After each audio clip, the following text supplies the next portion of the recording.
Vai ser o texto inicial da nossa mensagem nessa noite, mas nós estaremos também utilizando outros textos. E nessa noite eu gostaria de compartilhar com os irmãos em cima do tema amadureça. Vamos ver o que o Senhor tem para nós nessa noite, dentro desse contexto, amadureça. 1 Coríntios, capítulo 3, versos de número 1 a 3. Quem encontrou, diga amém. E nos diz assim a palavra do Senhor. Irmãos, não pude falar a vocês como a espirituais, mas como a carnais, como a crianças em Cristo. Dei a vocês leite, e não alimento sólido, pois vocês não estavam em condições de recebê-lo. De fato, vocês ainda não estão em condições, porque ainda são carnais. Porque, visto que há inveja e divisão entre vocês, não estão sendo carnais e agindo como mundanos. Aqui nesse texto nós vemos Paulo fazendo uma exortação à igreja em Corinto. Ele diz que ele não poderia falar sobre coisas mais espirituais, mais maduras, porque aqueles irmãos ali na fé ainda não tinham maturidade para receber tamanho conhecimento. E eu queria que nós estivéssemos refletindo a respeito disso, para que nós estejamos nos avaliando, para ver se nós já somos maduros ou não. E o que nós precisamos fazer, caso não sejamos, para que nós possamos amadurecer na nossa fé. E eu começo fazendo aos irmãos uma pergunta. Como é que a gente identifica uma pessoa que a gente pode dizer assim, não, fulano de tal é adulto, é uma pessoa adulta? Como é que nós identificamos uma pessoa adulta? Nós podemos identificar por vários fatores. Nós podemos identificar pela a sua autonomia, uma pessoa que sabe se conduzir para qualquer lugar que deseja, pela sua independência, e aqui eu falo independência do pai, independência da mãe, independência financeira, ter condições de se sustentar. Essa é uma das características que nós observamos na vida de uma pessoa adulta. Vida financeira estabilizada, uma carreira já bem-sucedida, uma pessoa que já se casou, que já entrou em um casamento, uma pessoa que já tem filhos, uma pessoa que não depende mais dos seus pais. Consequentemente, uma pessoa dessa é uma pessoa madura. Dentro de um contexto social que nós entendemos, nós podemos dizer que é uma pessoa adulta, que é uma pessoa madura. Mas isso, queridos, tem mudado nos dias de hoje. No Brasil, uma pessoa ela é considerada adulta a partir dos seus 18 anos de idade, não é? Quando eu falo adulto aqui, eu estou falando no sentido de responde pelos seus próprios atos. Uma pessoa que já tem 18 anos, se ela cometer uma infração, se ela cometer um crime, ela já pode responder pelos seus atos, diante da lei, diante da justiça. Quando a sua biologia, o seu corpo também apresenta características de uma pessoa adulta, nós também identificamos que essa pessoa é uma pessoa adulta. Só que nós hoje estamos vivendo um fenômeno que é chamado, de adolescência tardia. O que é essa adolescência tardia? São pessoas que, pela sua idade, pelo seu estado físico biológico, já deveriam ter condições de serem vistas como pessoas adultas, mas vivem ainda nas práticas de um adolescente. Então, esse fenômeno é chamado de adolescência tardia. Ela continua vivendo na sua vida de adolescência, mesmo já sendo uma pessoa adulta. A sua mente ainda é uma mente de adolescente. Ela tem idade de adulto, ela tem o corpo de um adulto, mas continua emocionalmente, socialmente, intelectualmente vivendo como adolescente. Você conhece alguém assim? Você conhece um adolescente que está no corpo de um adulto? É possível que nós conheçamos alguns. É possível. E essa adolescência tardia é quando um adulto permanece com a sensação e a mentalidade de um adolescente. não passando por uma maturidade. E isso acontece principalmente no âmbito psicológico. Quando nós conversamos com alguém, nós conseguimos identificar se essa pessoa é uma pessoa madura, pela sua forma de falar, pelo conteúdo que ela está transmitindo, nós percebemos se essa pessoa é uma pessoa madura ou não. Quando nós olhamos para a Bíblia, queridos, ela não nos apresenta nenhuma concepção do que nós chamamos de adolescência. Você não vai ver a palavra adolescente em nenhum lugar nas Escrituras. Esse contexto nosso de adolescente, de identificar uma pessoa como adolescente, que hoje engloba ali na faixa ali dos 12, 13 anos até os 19 anos, isso pegando pelo sentido da idade, esse termo adolescente começou a ser utilizado do início do século passado para cá, aproximadamente ali em 1904, né? Os especialistas da área do comportamento começaram a separar essa faixa etária, esse grupo, e de lá para cá esse grupo foi chamado de adolescente. Mas antes disso, até esse momento, nunca tinha existido esse nome, nem essa terminologia para esse adolescente. Ou você era criança, ou você já era um adulto. Não tinha esse termo adolescente. Na Bíblia, o homem e a mulher, ao completar ali seus 13 anos, ou seja, passando pelo processo da puberdade, quando eles estão prontos para gerar uma nova vida, eles passam por um ritual de passagem, que dentro da cultura judaica é chamado de Bar Mitzvah. Não sei quantos já ouviram esse nome. Bar Mitzvah significa filho da lei ou filho do mandamento em hebraico.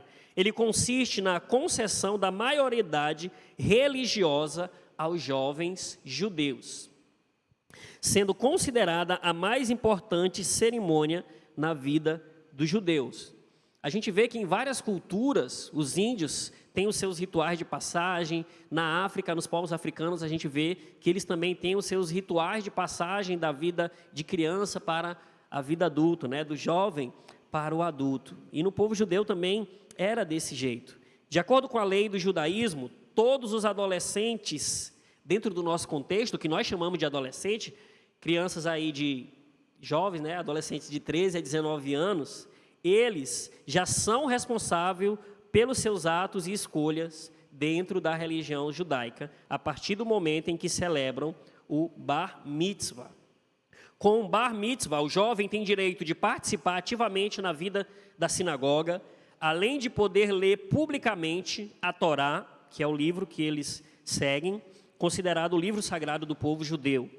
A adolescência, queridos, se tornou o direito que eu tenho de fazer as coisas erradas. Porque se a gente for avaliar o adolescente, a faixa etária em si do adolescente, o que a palavra adolescência em si ela vai querer dizer? É uma faixa etária ali, onde você não é nem criança e nem adulto, e você pode cometer os seus erros e você não vai ser penalizado por aqueles erros que você cometer. Então essa é a discriminação mais específica dessa faixa etária que nós chamamos de adolescente. É o direito que eu tenho de fazer muitas coisas erradas, escolhas estranhas, e isso não ser colocado na minha conta, porque eu sou adolescente. Eu sou adolescente. É um período em que a sociedade dá às pessoas o direito de fazer o que quiser, praticamente sem nenhum tipo de consequências. E a gente precisa refletir a respeito disso. Tem um detalhe interessante dentro desse contexto. Quem está inserido normalmente na adolescência, e aí você vai poder até se identificar isso, se você já não tem muito tempo aí que foi adolescente, ou você que ainda está na adolescência, que está na juventude, você vai ver essas características aqui que são bem interessantes. Uma das virtudes, ou uma das circunstâncias em que os adolescentes mais estão envolvidos, é na ideia de ficar oscilando ao seu bem entender, ao seu bem querer, que tipo de tratamento ele vai querer ter. Se ele vai querer ser tratado como adulto ou se ele vai querer ser tratado como criança. Por exemplo, existem momentos em que os adolescentes querem ser olhados como pessoas adultas. Em quais situações isso pode acontecer? Por exemplo, a decisão de querer namorar alguém. A decisão de querer namorar alguém. Ah, eu já sou adulto, eu já posso escolher alguém para namorar, né? Eu já posso ter até uma vida sexual ativa, como muitos adolescentes, infelizmente, têm. Eu quero assumir alguém, ter um relacionamento, porque eu já sou um adulto. Ele já se considera um adulto para essas coisas. Mas quando interessa também, eles querem ser crianças. Eles querem que alguém venha e arrume a bagunça que ele fez lá no seu quarto. Ele quer que alguém venha e arrume a bagunça que ele faz em qualquer lugar. Para essas coisas, ele não quer ser adulto. Ele quer ser tratado como criança. Alguns querem continuar ganhando até presente no dia das crianças.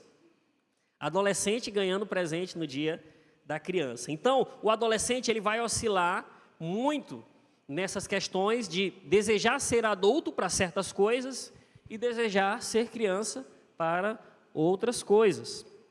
Então, nisso nós podemos reparar, perceber que o sinal de imaturidade a pessoa vai adaptando tudo apenas ao que lhe é conveniente.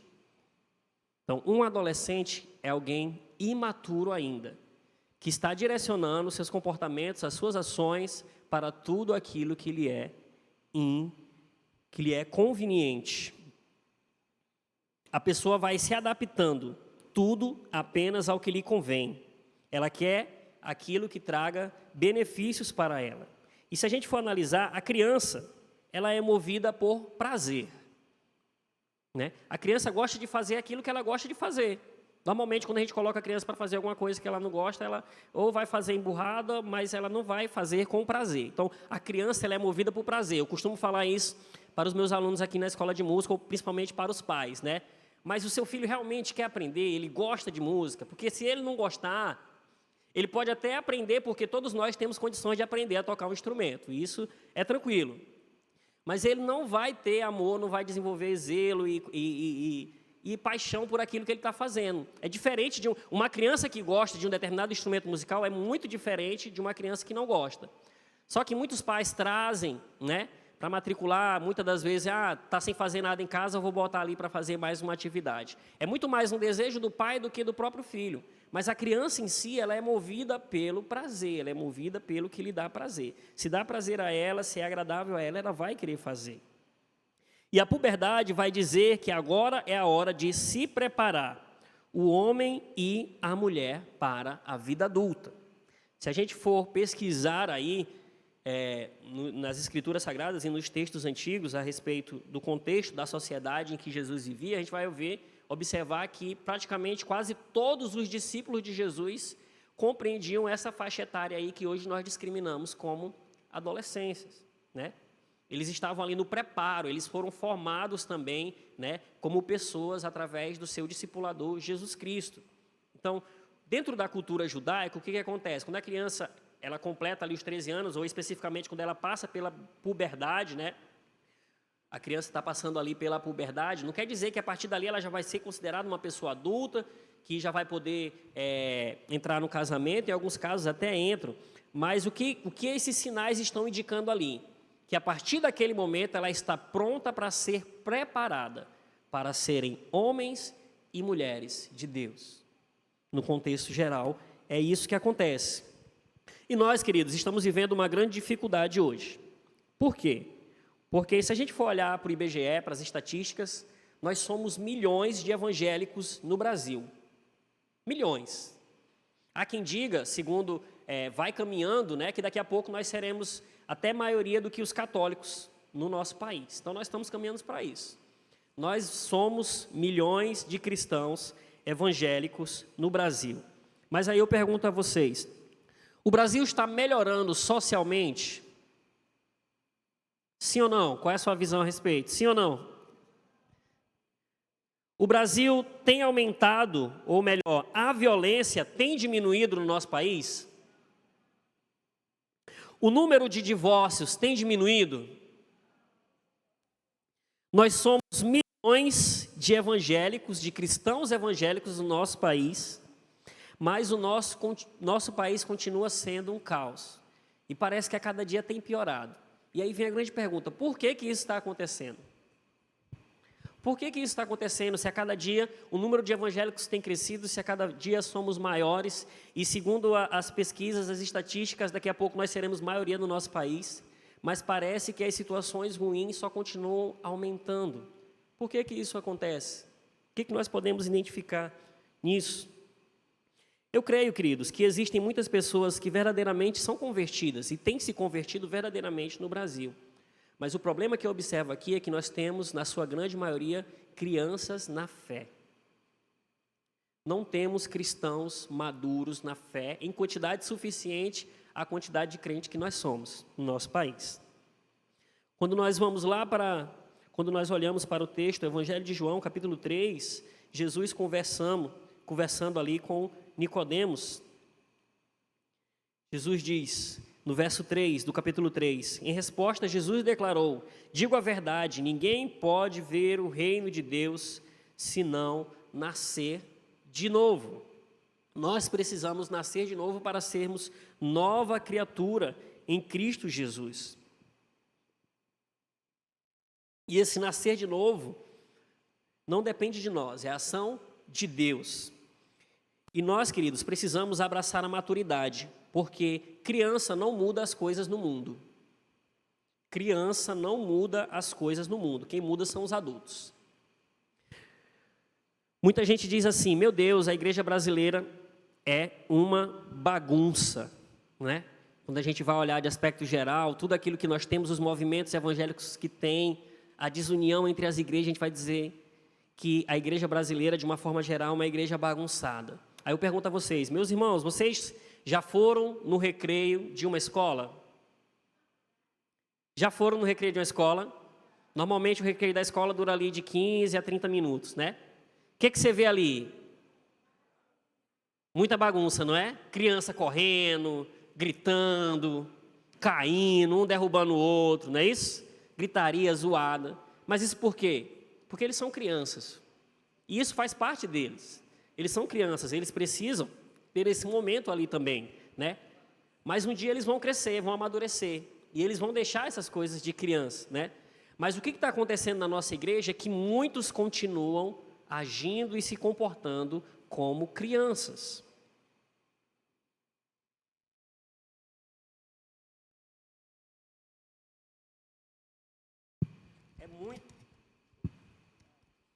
É muito comum a gente observar esse tipo de atitude na vida de crianças, mas não na vida de adultos.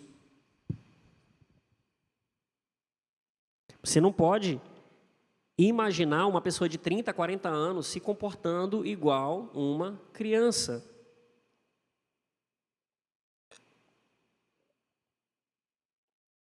Vamos analisar um texto juntos? Abra sua Bíblia aí em Romanos, capítulo 8, do verso 14 ao verso de número 19.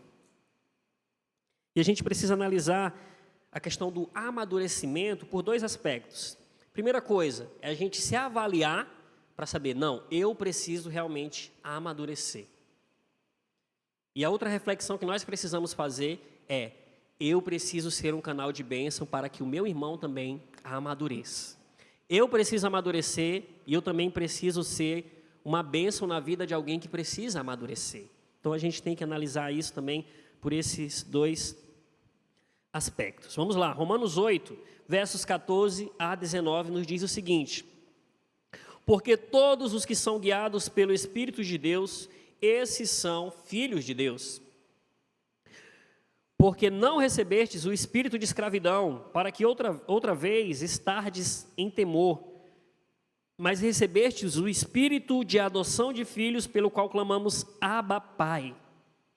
O mesmo Espírito testifica com o nosso espírito que somos filhos de Deus.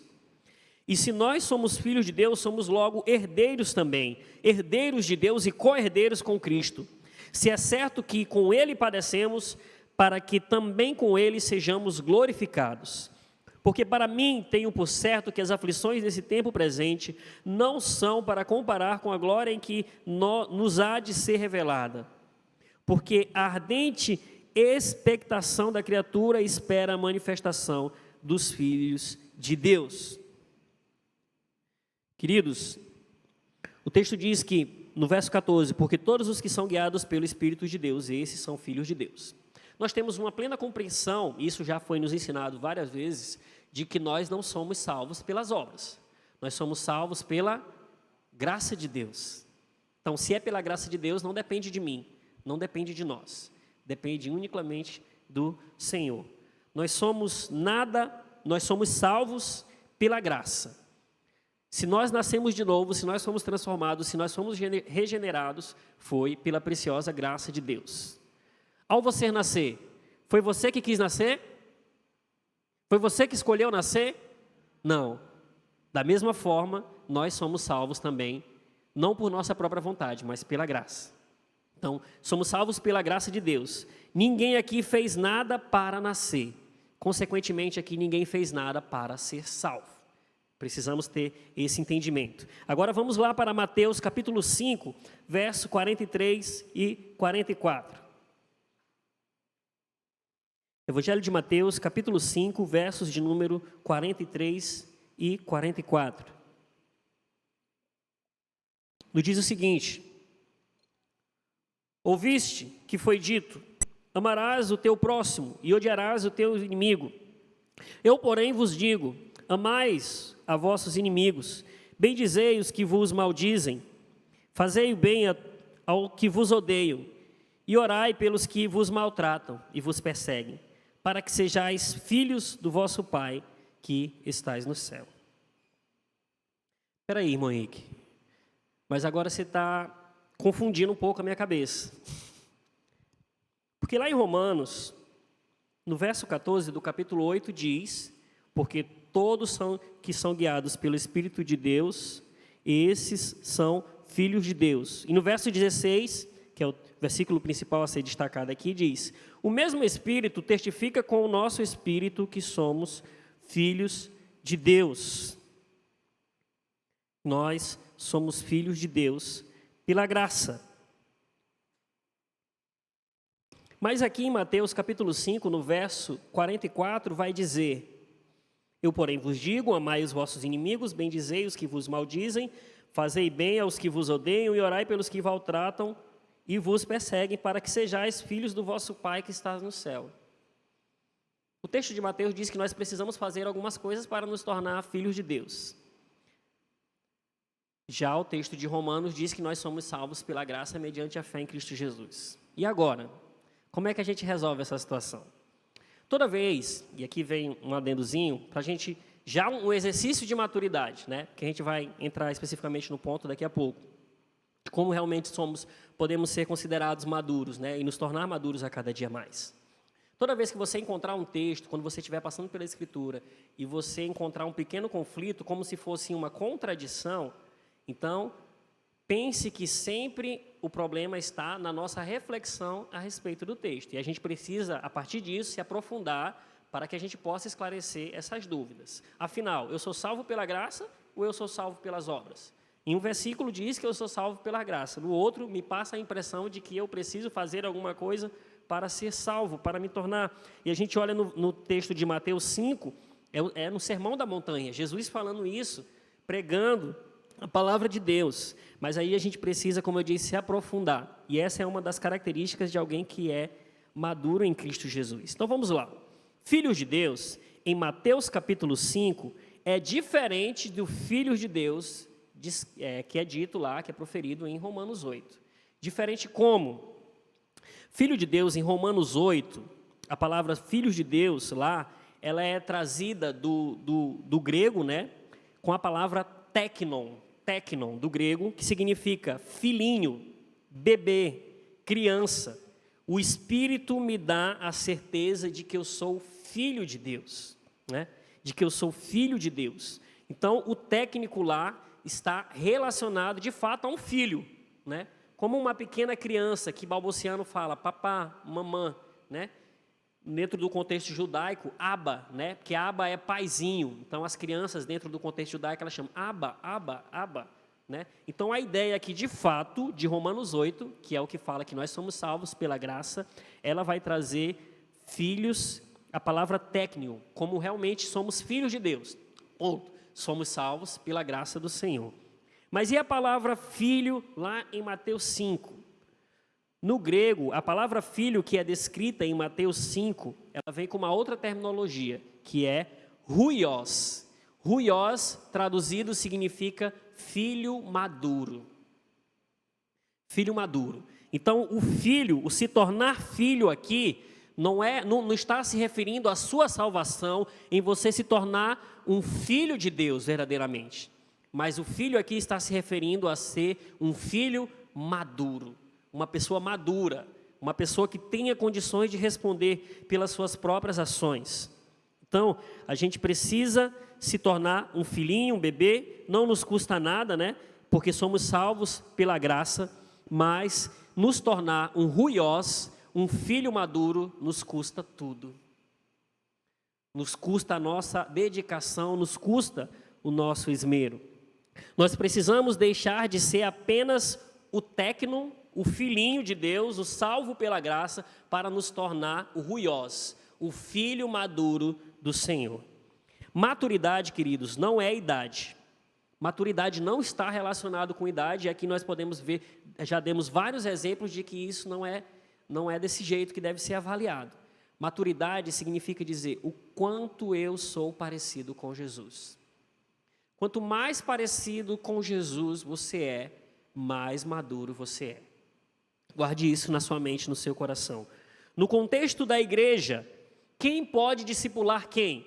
Vamos imaginar aqui uma situação, chegou uma pessoa nova convertida, uma pessoa de 58 anos de idade, 60 anos de idade.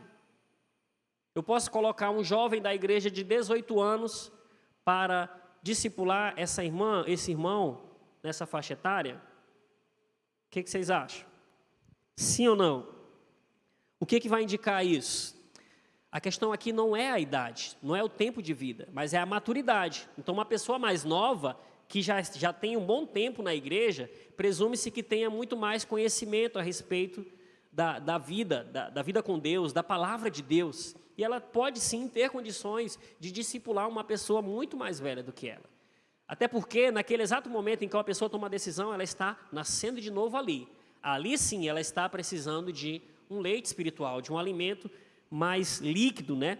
Para que ela possa, sim, conhecer e se fortalecer. Então, no contexto de igreja, qualquer um que tenha mais tempo ou que tenha mais conhecimento, mais maturidade, pode discipular o outro. O mais maduro discipula o mais novo na fé, independentemente da idade. Quem é o mais maduro? Aquele que se parece mais com Jesus. Tempo de igreja, queridos, não é sinônimo de maturidade. A gente vê que tem pessoas que estão 5, 10, 15, 20 anos na igreja, mas ainda está no leite espiritual. Ainda vive apenas do leite espiritual. E daqui a pouco eu vou dar alguns exemplos para vocês do que de fato é esse leite espiritual dentro da nossa compreensão. Quem é o grande huios, o grande filho maduro? Jesus Cristo. Por isso que ele é o modelo que nós devemos seguir. Por isso nós devemos nos tornar a cada dia mais parecidos com Cristo. Bom, então nós vimos que nós precisamos amadurecer, nós precisamos crescer. Cristo espera que nós cresçamos, que nos tornemos parecidos com Ele. Agora, como eu vou fazer para amadurecer? O que eu preciso fazer para amadurecer? E eu trouxe pelo menos 3 observações para a gente refletir a respeito delas, sobre como nós podemos amadurecer.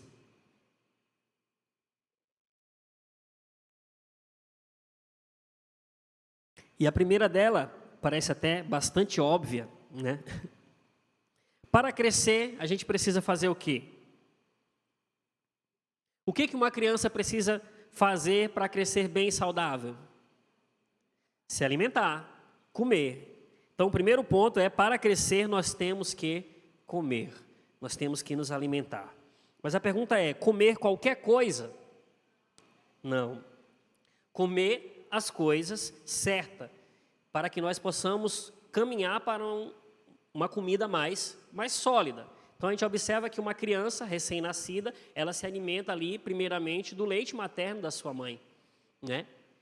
E aos poucos, pela experiência que a gente teve agora com a Melissa, tem um período que é chamado de introdução alimentar, onde a gente vai oferecendo, né, novos alimentos, inserindo outros alimentos, até que ela possa ter condições de comer por ela mesma.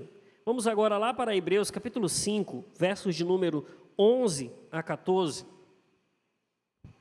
Carta aos Hebreus, capítulo 5, do 11 ao 14, nos diz: quanto a isso, temos muito o que dizer, coisas difíceis de explicar, porque vocês se tornaram lentos para aprender. De fato, embora a essa altura já devessem ser mestres, ou seja, deviam ter muito tempo já de igreja, de conhecimento de Cristo, vocês precisam de alguém que lhes ensine novamente os princípios elementares da palavra de Deus. E estão precisando de leite e não de alimento sólido. Quem se alimenta de leite ainda é criança e não tem experiência no ensino da justiça. Mas o alimento sólido é para os adultos, os quais, pelo exercício constante, tornam-se aptos para discernir tanto o bem quanto o mal. A gente sempre viu essas expressões na palavra de Deus, né? O leite espiritual, né? E o alimento sólido. E pode ser que você, assim como eu, tivesse um pensamento errado, né? Eu tinha um pensamento errado a respeito dessa compreensão de alimento do leite espiritual e do alimento sólido. O que eu pensava, né? Normalmente eu pensava que o alimento sólido era como se fosse, por exemplo, aquela pregação, sabe aquela pregação assim que a gente sai impactado, que a gente sai assim arrupiado, assim, você nunca parou para pensar naquele texto daquele jeito, uma grande revelação. Eita, hoje o pregador deu aquela palavra, foi um banquete, foi uma feijoada. Eu comi, eu me alimentei bem, né? Eu saí daqui pela tampa, cheio, né? Muito bem alimentado. Então, pode ser que você pense até, né? Que o alimento sólido está se referindo a isso, a uma nova revelação, a algo diferente daquilo que você já tinha visto, já tinha ouvido, já tinha conhecimento. E você pode achar também que o leite espiritual talvez fosse aquela mensagem mais simples, algo simplório, como por exemplo, Jesus te ama. Alguém que vem e faz aquela pregação mais simples, assim, não, Jesus te ama, Jesus veio para morrer pelo seu pecado, isso ali é um leite espiritual, né? Agora aquela pregação que fez você ver algo como você nunca tinha visto, encheu os seus olhos, você saiu daqui cheio, né? Eu pensava dessa forma, e pode ser que muitos dos irmãos também pensassem a esse respeito. Mas o alimento sólido, a diferença do alimento sólido e do leite espiritual, não é dentro desse contexto. A diferença, meus irmãos, é que o leite, alguém processou. Alguém precisou processar aquele alimento para que você pudesse ingerir. Então, se a gente pensar, por exemplo, no exemplo de uma mãe que amamenta a criança, aquele leite ele é processado dentro da mãe para que possa, né, a criança ali se alimentar. Por quê? Porque a criança ela não tem condições por si própria de processar um alimento. Ela precisa que alguém processe aquele alimento para que ela possa ingerir. Deixa eu dar alguns exemplos dentro do nosso contexto de igreja, né? Os vídeos que os irmãos assistem no YouTube, no Instagram, né? As mensagens que são compartilhadas aí no rádio, nos podcasts, o próprio estudo da palavra aqui, é leite espiritual. Tudo que um pastor prepara, tudo. Por quê? Porque alguém processou para que você pudesse se alimentar. Alguém se preparou, alguém organizou tudo, estudou, se debruçou para que você pudesse receber o alimento. Então, todos esses alimentos, as mensagens que nós ouvimos, são alimentos relacionados ao leite espiritual. O que eu estou querendo dizer? Que não dá para viver na fé cristã se alimentando apenas daquilo que você recebe aqui no culto, que você recebe numa reunião de mulheres, de homens. Não dá, meus irmãos, é apenas leite espiritual. Tudo isso passou por um processo para que pudesse chegar a você. Então, alguém processou esse alimento e só jogou na sua boca. Você apenas teve o trabalho de engolir. O alimento sólido não. No alimento sólido você caça, né? Você mata, você limpa lá, prepara direitinho, você tempera, você assa, depois você corta, mastiga e come. Esse é o alimento sólido. Então, quando nós temos condições de fazer essas coisas, nós estamos nos alimentando de maneira sólida. A diferença do leite para o alimento sólido não é a profundidade da revelação, mas quem foi que processou aquele alimento. Você tem processado esse alimento, o que eu estou querendo dizer com isso? Você tem meditado na palavra do Senhor, no íntimo do seu quarto, você e Deus, você tem pegado a sua Bíblia, tem se debruçado sobre ela, tem buscado aprender mais sobre ela, tem crescido a respeito dela? Essa é a diferença que nós observamos, meus irmãos. Quando é que você olha alguém, quando você olha alguém que você vê que fala bem, que é maduro, que tem conhecimento da palavra, o que você pensa? Essa pessoa não estuda a Bíblia só aqui na igreja. Essa pessoa com certeza estuda a sua Bíblia em casa. Ela pega a sua Bíblia, lê ela lá no seu quarto, estuda, se debruça e se prepara. E a gente observa isso pela forma como a pessoa fala, pela forma como a pessoa profere a palavra de Deus. Toda a pregação, todo vídeo, toda live, todo podcast, tudo aquilo que você ouve é leite espiritual, porque precisou que alguém processasse para você se alimentar. O leite espiritual é ruim? Não. O leite espiritual tem grande importância, principalmente aos mais novos na fé, até porque um dia nós fomos esses novos na fé. Nós começamos ingerindo esse leite espiritual. Todos que estamos aqui passamos por ele. Mas existe um limite, né? Um teto. Uma criança, ela só toma leite até certa idade.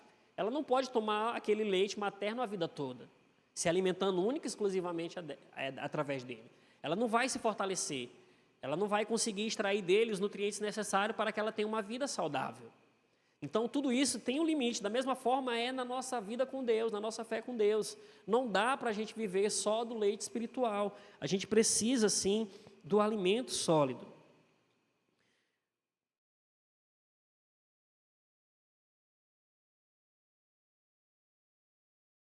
A orar, mastigar e mastigar. Assim você vai estar se alimentando de maneira sólida, porque não dá para viver só da pregação de domingo à noite. Não dá para viver só do estudo bíblico de domingo pela manhã. Então, uma das primeiras características, a primeira que eu cito aqui, a respeito de como nós podemos amadurecer, a gente precisa ter um entendimento que nós precisamos comer. E aqui eu estou falando de comer o alimento sólido. Nós precisamos caçar, meditar, buscar e ouvir do Senhor aquilo que Ele tem para nós, buscarmos crescer no íntimo do nosso ser para com o Senhor. E o segundo ponto, para nós amadurecermos, precisamos entender que o ser humano maduro, o crente maduro especificamente dentro do nosso contexto, ele assume responsabilidades. Uma criança, ela não pode receber toda e qualquer responsabilidade, né? Mas nós, como maduros, precisamos assumir responsabilidades. A diferença do adulto para a criança é que o adulto assume responsabilidade. Qual responsabilidade, irmão Henrique? Aqui ele tiver condições de assumir. Se você tem um adolescente em casa e esse adolescente já tem condições de arrumar a sua cama ao acordar, dê essa responsabilidade para ele. Tem muitas pessoas que só podem fazer certos tipos de responsabilidade, mas nós precisamos assumir alguma responsabilidade. Pode ser ela arrumar a cama, arrumar a casa, pode ser liderar um pequeno grupo na igreja, pode se tornar um dos líderes da igreja, pode até mesmo ser presidente do Brasil. Mas a gente precisa entender qual responsabilidade nós podemos assumir. E tudo isso é um processo. Quanto mais nós nos tornamos parecidos com Cristo, mais nós vamos amadurecendo e mais responsabilidades podem ser colocadas diante de nós. Será que nós estamos em condições de assumir alguma responsabilidade? Avalie a si mesmo. Será que você teria condições de liderar algum grupo aqui na igreja? Será que você teria condições ou a responsabilidade de participar de algum dos ministérios, departamento da igreja? Romanos capítulo 8, 16. O mesmo Espírito testifica com o nosso Espírito que somos filhos de Deus. E nós somos filhos, somos logo herdeiros também, herdeiros de Deus e co-herdeiros de Cristo. Se é certo que com Ele padecemos, para que também com Ele sejamos glorificados. Porque para mim tenho por certo que as aflições desse tempo presente não são comparadas com a glória que em nós há de ser revelada. Porque a ardente expectação da criatura espera a manifestação do Filho de Deus, né?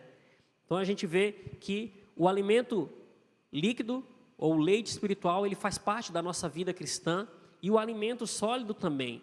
Como que isso é convergido? Como que a gente muda de um alimento espiritual, de um leite espiritual, para um alimento sólido? Através do sofrimento, queridos. Não é fácil. Não é fácil. No verso 18 vai dizer: porque para mim tenho por certo que as aflições desse tempo presente não são para comparar com a glória que há de nos ser revelada. Para a gente amadurecer, a gente precisa também se desgastar, a gente precisa se debruçar, a gente precisa passar por esse sofrimento também. Quando você se torna pai, mãe, você não senta mais na mesa para comer como você comia antes. Você senta agora na mesa para dar de comer para alguém, porque tem alguém sobre a sua tutela, tem alguém sobre a sua responsabilidade. Então, aquele momento de prazer e de alegria que você tinha ao comer antes de ter um filho, ele muda completamente. Agora você come quando sobra tempo, porque você tem uma responsabilidade para tomar conta. Você tem alguém para cuidar. Você assumiu uma responsabilidade, que é de ser pai ou mãe. E quando nós assumimos responsabilidade, nós passamos a alimentar outras pessoas. Responsabilidades nos dá conduções de outras pessoas. Ao assumir um compromisso de ministrar para alguém, nós estamos cuidando de alguém. Quando você recebe um desafio de discipular alguém, você vai estar alimentando aquela pessoa. Você vai estar processando um texto da palavra de Deus, pela maturidade que você tem, para estar ensinando uma nova pessoa, um novo irmão seu, na fé. Então, maturidade requer responsabilidade da nossa parte. E a terceira e última observação, para que nós possamos entender como, de fato, nós podemos ser cristãos maduros em Cristo Jesus, dependa a cada dia mais de Deus. Dependa de Deus. Se tem alguém no qual você deve depender, é o Senhor. É o Senhor nosso Deus. Dele nós podemos depender. Nós não podemos depender dos nossos recursos financeiros. Nós não podemos depender dos nossos bens materiais. Ser maduro realmente significa depender de Deus. Um exemplo, Jó. Jó demonstrou que, de fato, ele dependia de Deus. Ele nos dá um exemplo muito precioso. Perdeu toda a sua riqueza, perdeu os seus filhos, ficou doente a ponto de quase morrer. Todavia ele disse: o Senhor me deu, o Senhor tirou. Bendito seja o nome do Senhor Jesus. E nós, como nós passamos por experiências de dependência de Deus, Deus vai nos colocando. Sabe que tudo aquilo que nós pedimos a Deus, Deus vai nos dando. Às vezes a gente não quer da forma como Deus dá. Porque, por exemplo, Senhor, a gente ora: Senhor, dá-me paciência. Eu acho que a gente pensa assim: eu vou dormir e eu vou acordar a pessoa mais paciente do mundo. Não, essa paciência precisa ser moldada e trabalhada na nossa vida. Então, o que Deus vai lhe dar? Alguém para tirar a sua paciência. Alguém para testar a sua paciência. Então, tudo isso vem de um processo, e isso causa dor em nós, sofrimento. Mas depois de passarmos por isso, teremos grande vitória, teremos o grande galardão do Senhor. Então, a gente precisa amadurecer, meus irmãos, e depender cada vez mais de Deus. Precisamos ouvir a voz de Deus, a ponto de dizer: Senhor, eis-me aqui. Um cristão maduro, ele não diz não para o Senhor. Ele diz: Senhor, eis-me aqui. Que o Senhor haja comigo com benevolência, que eu possa ser usado para o engrandecimento do Teu reino aqui na terra, que eu me torne a cada dia mais maduro. Então, o nosso desafio como cristão, e aqui não é cristão mais maduro, não é só o líder da igreja, não é só o pastor, não é só aquele que profere a mensagem, não, meus irmãos. Todos nós precisamos ser maduros. Até a ponto de dizer, quando alguém que está ministrando aqui, ou eu, outro irmão, ou nosso pastor, que essa pessoa está cometendo um erro. Já pensou, se chega qualquer um pregador aqui e começa a falar qualquer coisa, aí você: é verdade, só concordando, só concordando. Quem age assim é quem se alimenta só de leite espiritual. A palavra de Deus nos dá o exemplo dos bereanos. Eles examinavam a Escritura, eles diziam: não, deixa eu ver aqui se o que essa pessoa está dizendo está de acordo aqui com a palavra de Deus. Uma vez compartilhei com jovens, não sei se compartilhei com os irmãos, de um testemunho de um casal lá na igreja onde servi, lá em São Luís, que eles se converteram dentro da Igreja Universal do Reino de Deus. lendo a palavra de Deus. Eles estavam observando pela palavra de Deus que o que estava sendo proferido não estava de acordo com a palavra de Deus. Ele só se levantou e disse: minha querida, vamos embora daqui, esse homem está falando não tem nada a ver com o que está na palavra. E assim ele foi transformado pela palavra de Deus. Então a gente precisa, todos nós precisamos ter condições para a gente poder discernir. Porque hoje em dia, queridos, a gente tem muito conteúdo na internet, às vezes a gente fica compartilhando até sem observar. Muitas das vezes a gente acha bonito, tem um fundo musical, tem uma coisa assim que mexe com o nosso emocional, mas a gente não analisa, não para analisar, para saber se de fato aquilo procede de Deus ou não. Então, para isso, nós precisamos ser cristãos maduros. Para cada dia mais nos tornarmos parecidos com Cristo Jesus, para auxiliarmos os nossos irmãos que são mais novos na fé. Então, as duas reflexões que eu falei no início para você, faça, reflita: eu sou uma pessoa madura, eu sou um crente maduro, eu sou um servo de Deus maduro? Então, se você ainda não é, ou se você ainda não se sente maduro o suficiente, como você gostaria de ser, busque ao Senhor dentro desse sentido. E a segunda reflexão: eu posso ser bênção na vida de alguém, eu posso ajudar com a maturidade que eu tenho a um jovem, a um adolescente da nossa igreja se tornar maduro. Nós somos responsáveis por nós mesmos, queridos, juntamente com Deus nos conduzindo com a sua graça. Então a gente precisa ter maturidade suficiente para, assim como o profeta Isaías, que ouviu a voz de Deus dizer: eis-me aqui, envia-me a mim, para onde tu mandares eu irei, eu farei o que tu quer que eu faça, Senhor. Dependa, meu querido, meus irmãos, a cada dia mais do Senhor. Que Deus em Cristo nos abençoe nessa noite e que possamos verdadeiramente não só nos contentarmos com o alimento espiritual, com aquilo que é trazido para nós através de um estudo, de uma mensagem, de uma pregação na internet, mas que possamos de fato aprender a nos alimentar da palavra de Deus, no íntimo do nosso ser, no nosso quarto, de manhã, de tarde, de noite, no tempo oportuno que você tiver. Medite na palavra do Senhor, busque aprender mais do Senhor. E para isso nós precisamos ter essa experiência individual com o nosso Deus. Vamos nos colocar de pé para juntos orarmos ao Senhor?